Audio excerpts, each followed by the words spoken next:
Hi from my platform, LYNDA'S TV show. If it is your first time, you are welcome. Please, after watching this video, if you like what I'm doing, please subscribe, put on your notification bell to all notification.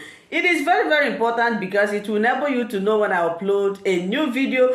Here we upload videos on daily basis as it is happening. We are bringing it live and direct, undirected to you. After watching, you are free to criticize, you are free to say your opinion, but let us say it constructively. Myself, Linda, will be standing here watching this video together with you from the beginning to the end. Then we'll go to the comment section. I appreciate you all, my lovely subscribers, followers, those who comment and share this video.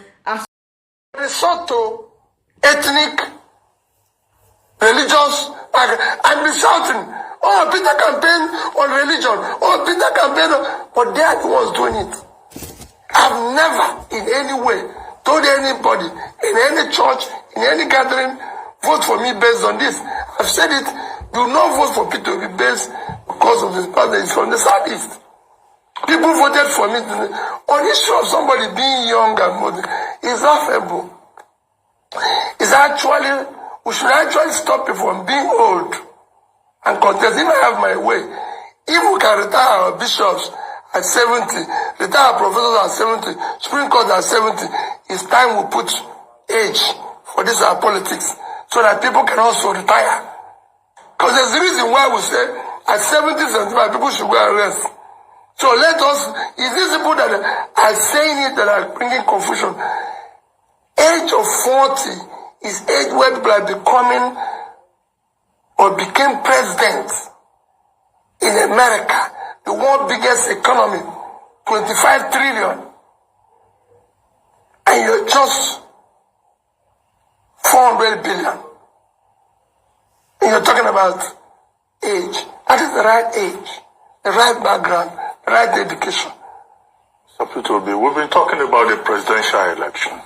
But your party, despite the criticism that you had no structure, you had no representation in the National Assembly, ended up getting into the National Assembly. 6 seats in the Senate, 34 in the House of Representatives. I would like you to comment on that. And then second, this issue of INEC not allowing you access to inspect election materials. Now, Yusuf Tanko, the chief spokesperson of your party, has now served notice that INEC was duly served a CTC copy of the court order on March 3. INEC was reminded on March 6, and that the only option now available to the Labour Party is to picket to INEC offices nationwide in a peaceful protest, he says. But has it also occurred to the party to seek the option of going back to court to make it clear to court that INEC is guilty of contempt, is contemptuous of the court order, or the only measure you want to adopt is that of the peaceful street protest to INEC officers? Those two issues. Thank you, Dr. Abati. We will apply both. Because you have a situation where you cannot even imagine. You know, INEC is an institution backed by law. The court have given an order, a ruling. They are not obeying it. Where do we start to build a nation? The most important ingredients of what makes a nation is the rule of law. And I said it when I was campaigning, that we must govern by rule of law. Women, the biggest contributor to the Western economy today, in terms of GDP, in terms of their growth, is intangible assets called rule of law.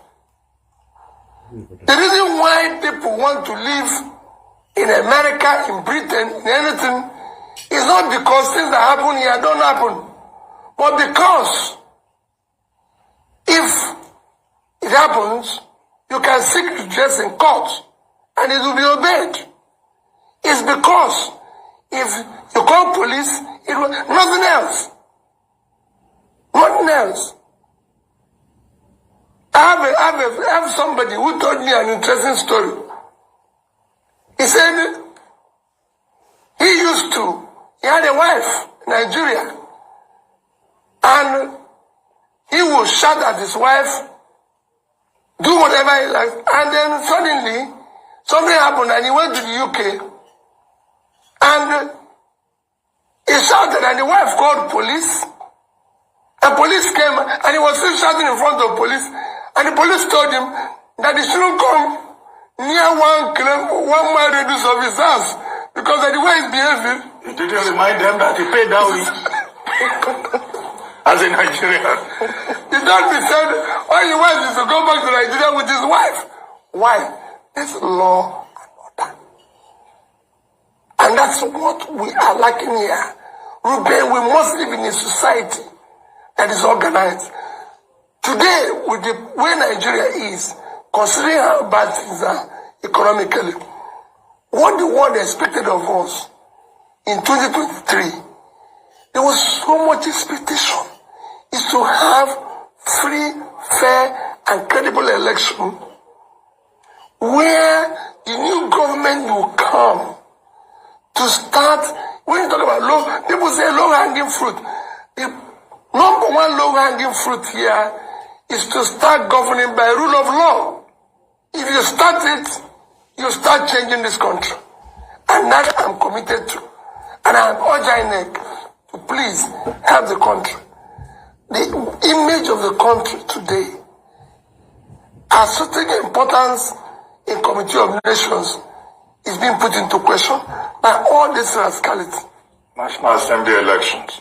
And how do you intend to leverage on that? For me, I thank God that we're able to get the number of seats we received. I hosted the candidates after they received their certificate and urge them to know that we are committed to a new Nigeria. And we must do things differently. We must support what is right. We must go there to work hard and everything. And I'm sure they will. We also said we have a retreat after this.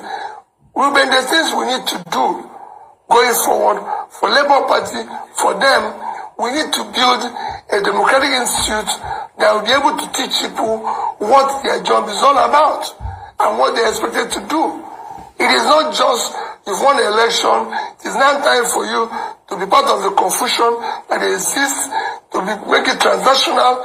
We now want to leverage and talk. We're talking with different organizations, different countries that can help us to build a proper democratic institution that will teach our people, including me, what governance is all about. All right, great point. Now, I just want to ask, following that you received or you hosted the 40 Labour candidates who emerged winners for the National Assembly elections, some people have asked the question, or some of your critics have asked,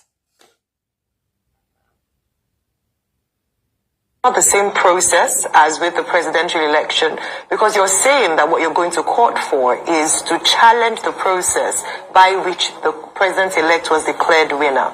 So is it the same? Why have you accepted the results of the National Assembly elections in favor of the Labour Party candidates and not accept the same process, as it were, that also had the president-elect emerge as winner? And the second part of the question as well is that there are also questions around your support of gubernatorial candidates. So a case in point is in Enugu, where you have Chijioke Ejoga and Frank Wike Jr. of ABGA Party.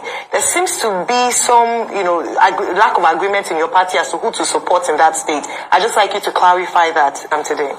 Okay, very, very good question. Let me tell you in Enugu, let me start with the issue of Enugu. The issue of Enugu is because Aisha Yusuf tweeted in support of Frank Wike. Let me clarify to you now. The obedient movement are not necessarily Labour members. You have to know that. There's so many people in the obedient movement who have nothing to do with Labour Party. That's true. The There's so many groups within that. There's so many people. Someone like Aisha Yusuf is not a member of Labour Party. And it says so. And however, we even have what we call the big tent, which is where everybody is gathered. I have people who are supporting me today as a presidential candidate who have nothing to do with Labour Party. People like Atedo Peter Side, for example, and I have many people of that. They believe that I can do this job, and I'm sure there's so many of them in Arise who are not members of Labour Party, but they believe in what I'm doing. So they have right to also choose who they want to support. Based on what I said, it's a choice. But as a Labour Party, which I'm a member, and again the party is far more prim than any individual. I'm just a member of Labour Party. Labour Party have chosen through this process that is verifiable and straightforward. Chijioke Edonga is our candidate. And that I stand with, because I'm a member of Labour Party. The obedient members of the obedient family have their own choices. I can't question them. So that's the difference. So let's do. And then on the second question you asked about issue of whether National Assembly, they're not. Remember, INEC said House of Representative was going from the through to the server, as rep was going through, but it's only presidential. So, by that, they have defined a process. They have accepted a process. Well, in their law. In the other two, they follow that process. In this one, something happened. They gave an excuse. We shouldn't be there. Because they know what they're doing. Okay. So let's come to Lagos. What's your support like for the Labour Party governorship candidate in Lagos? And also, there's been a dichotomy. In fact, at some point they were saying there was going to be a possibility of the PDP, Labour Party, and a couple of other parties doing a deal in Lagos, but that has not fallen through now. There's also the Jandor factor. Jandor has been saying he's fought. Thank you so much, my wonderful viewers, for watching this video together with me from the beginning to the end. Like I said before, if you like what you see here, if you like what I do in this platform, as you have finished watching this video, please hit that red button that says subscribe and put on your notification bell to all notification. In that way, you'll be able to know when I upload a new video. Share my videos, leave your comments in the comment section constructively. Until I meet your way again in my next video, I still remain your LYNDA'S TV show. Bye-bye.